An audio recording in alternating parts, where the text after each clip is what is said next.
guys, welcome back to my channel. I know it's been a minute, but you know me, always on the move. But today I'm back. And this video today is probably about to be the most responsible video you've watched all of 2020.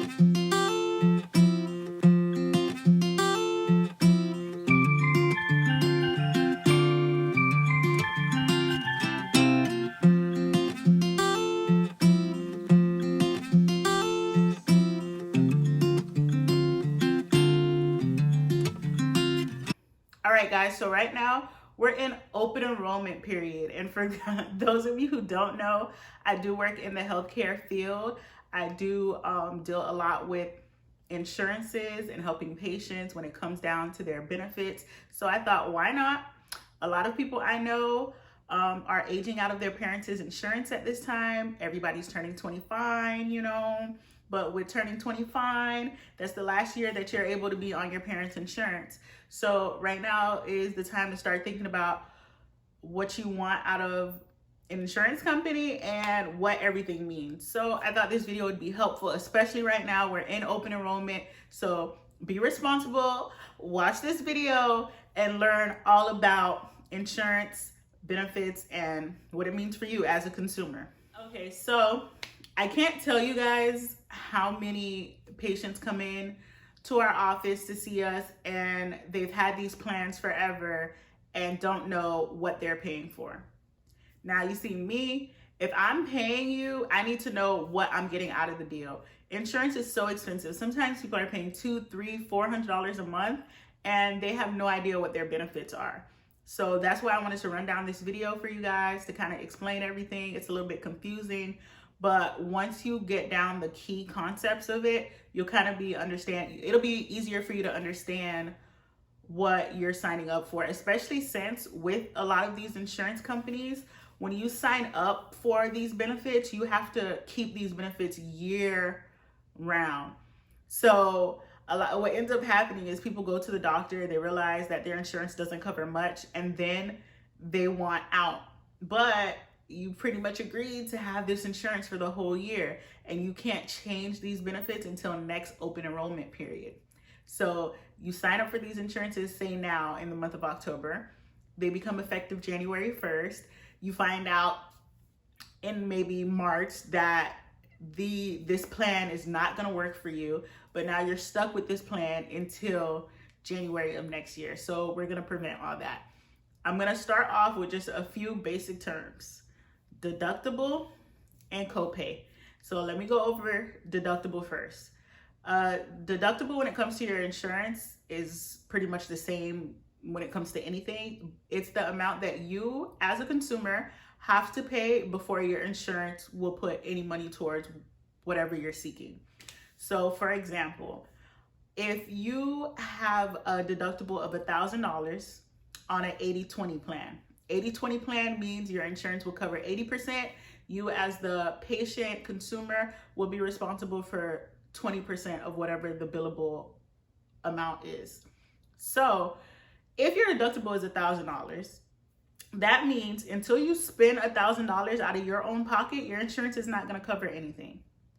So a lot of times we'll see patients come in, they're like, oh yeah, I have good insurance. My insurance is going to cover me at 80%, but they've only met like $200 out of their deductible. So they're unaware, and I know a lot of people are unaware, that before you meet your deductible, your insurance will not cover anything. Again, before you meet your deductible, your insurance will not cover anything, not a penny, not a dime, not a dollar. So what that means for you is if you go to the doctor and say your doctor visit comes up to $350, you're going to be responsible for that entire $350 because you hadn't met your deductible yet. Now, say you do meet you had met your deductible at the time of the visit, then you'd only be responsible for whatever that 20% is of the $350. Make sense? You got that? Cool. So if you have a deductible, you will not have a copay. You'll have a coinsurance. So copay and coinsurance are two completely different things. So a copay is a set price that you pay for services. And this set price is between you and your insurance company. So for example, like if you have a copay, you'll have a $25 copay at your primary care provider, maybe a $40 copay when you go see specialists. You'll have a $250 copay if you go to emergency room, $80 copay urgent care. These are set prices that your insurance has outlined for you for specific services. When you have a copay, you have an out-of-pocket maximum. So when you have a copay, your out-of-pocket is the maximum amount that you will spend out of pocket as the patient. So you have a copay, you have a $20 copay, you keep paying this $20 copay, and say your out-of-pocket maximum is $3,000. Once you've spent $3,000 between all your doctor's visits, your insurance will now cover you at 100%.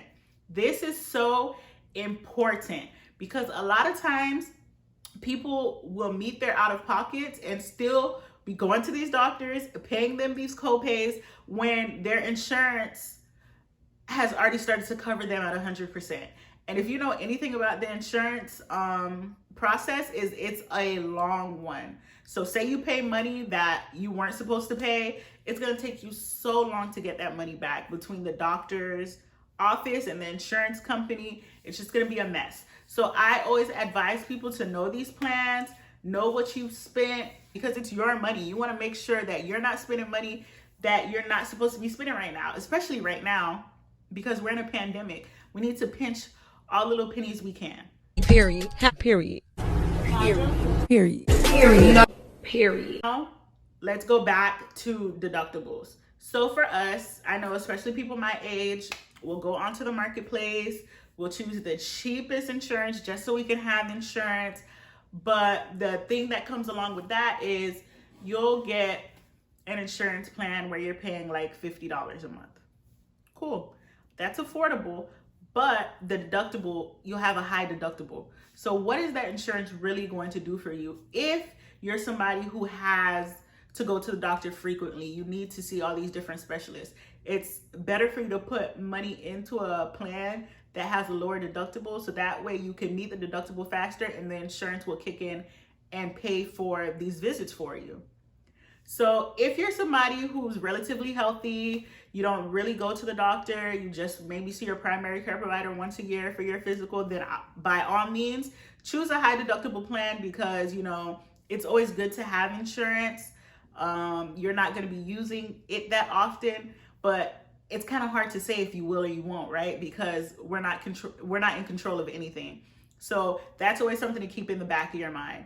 Like, for example, when I was having my son, I didn't really know anything about insurance, and I just knew that I was going to be at the doctor frequently. So I was paying almost $500 a month for insurance that had a really low deductible, but I ended up needing surgery. The surgery cost like $20,000. So I could have gotten a high deductible plan because I was going to end up spending that money, you know, like so it was like, I paid all that money for insurance for no reason, but you live and you learn. So that's another thing I was going to recommend. If you know that you're going to have a surgery, like an elective surgery, for example, like a knee replacement, a hip replacement, things like that, then I would choose a deductible plan that's a little bit higher because your surgery is going to exceed the amount of your deductible.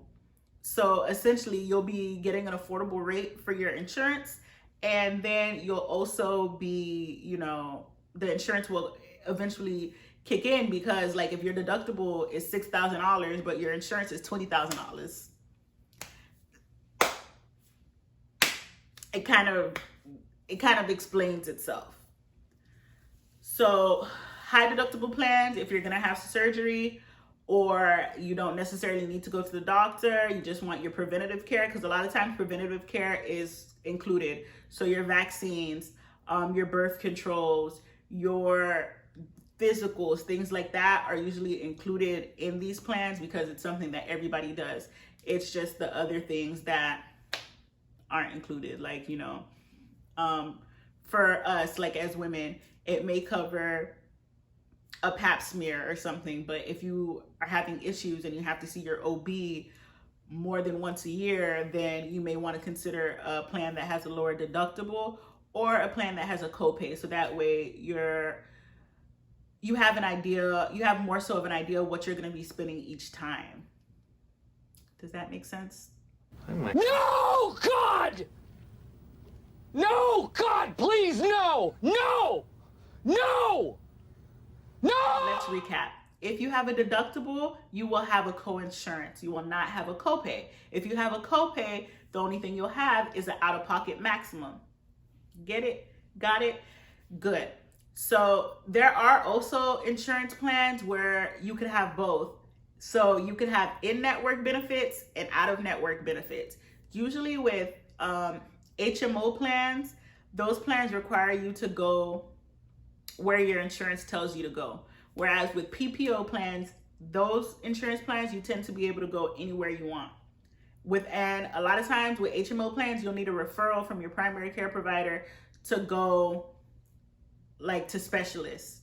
So for example, if you need to see a GI doctor with your HMO plan, you may not just be able to get up and go to that GI doctor. You may have to have your primary care provider write you a referral to go see that GI doctor, which can be kind of like tedious. But if you don't care about that, by all means, go ahead. Whereas with PPO, you have more options. PPO plans tend to have in-network and out-of-network benefits. So for example, if you wanted to go to, let me make up, Bath and Body Works Hospital, but your insurance is out of network with them, you'll have benefits. You'll have out-of-network benefits, so you could still go to that hospital. You may be paying a little bit more, but at least you know you're going to the hospital of your choice. Whereas with HMO, sometimes they have in and out of network benefits, but the majority of them that I've seen only have in-network benefits. Okay, so I know I said that and it probably just went right over your head and was a little confusing, but I'm gonna break it down for you. So there are certain insurance plans where you can have a coinsurance at one place and a copay somewhere else. So let me just explain that to you. I work for an outpatient rehab that does physical therapy. So we are attached to a hospital. Because we're attached to a hospital, our patients' insurance rates, when they come to us, tend to be a lot higher than if they were to go to a freestanding facility that had no affiliation with the hospital. So a lot of times your insurance wants you to go to a freestanding facility because things that are attached to a hospital tend to be more expensive for their insurance company as well. So they'll encourage you to go to a freestanding facility. Okay, you may call your insurance company and ask them, hey, I want to do physical therapy. Can you tell me the cost? They may tell you that for physical therapy, you have a $10 copay, and you're like, oh my God, that's amazing. And you go with your insurance to a physical therapy place that's attached to a hospital. And then you come in for your appointment and they tell you, well, you have a coinsurance where your insurance pays 75% and you're responsible for 25%. And you're looking like, that's not what my insurance told me. So a lot of times people don't understand that you can have different benefits depending on where you go. This all has to do with having in-network benefits and out-of-network benefits and knowing where and just being conscious about where you'd like to go. So if you like a specific medical group and you want to stick with that medical group, before you purchase insurance, I would encourage you to look into whether or not your insurance is in network with that medical group. Because a lot of times, like I know for me, I only like seeing doctors at a certain hospital. They are considered not necessarily out of network, but tier 2. And sometimes your insurances will have different tiers. So tier 1 would be the medical groups and doctors and hospitals that are the cheapest for you to go to. And then tier 2 would be the next and next, tier 3, so on and so forth. And I also mentioned earlier that when you have a copay, you have an out-of-pocket maximum. When you have a deductible, you can also have an out-of-pocket maximum. So if your deductible is $2,500, you may have an out-of-pocket maximum of $6,000, and it works the same exact way. where once you spent $6,000, you are covered at 100%. Another thing with coinsurance is, say you're on a family plan.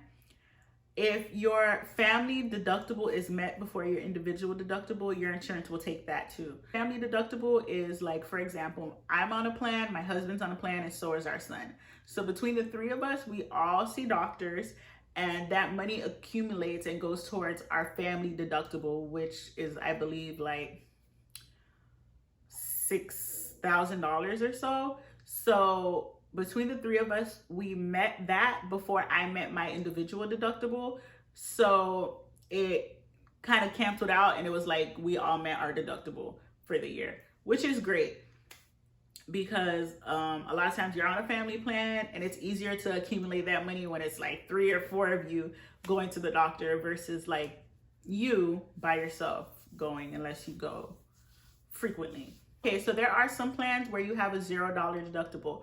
So what that means is, like, for example, if it's a 75-25 plan where the insurance covers 75% and you're responsible for 25%, out the gate, the insurance is going to cover you at 75%.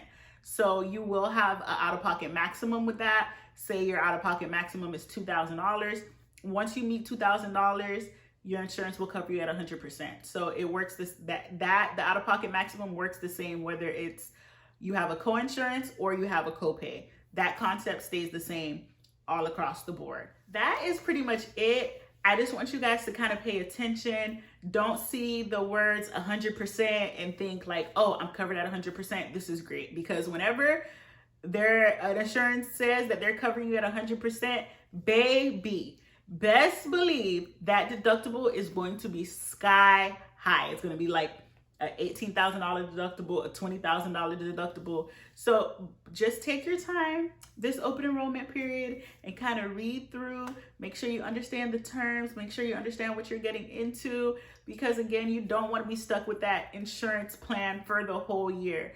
There are instances where you can get out of it, but it has to be, they call it a life event. Like it has to be something, I don't even know how to say it. I don't want to say of substance, but something has to happen. You have to show proof that this something happened. They have a list of things like you gained insurance under a spouse's plan or things like that. Like you got a divorce or different things like that. And you have to show them proof, provide this proof. It's just a hassle. Okay, so let's just do it right from the beginning. Let's do it right from jump. So that way you can be happy and healthy and just have a good 2021. Because 2020, honey, we're all going to say a prayer for 2020.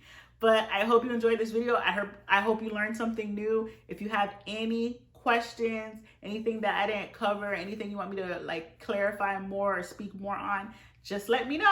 Thanks guys, bye.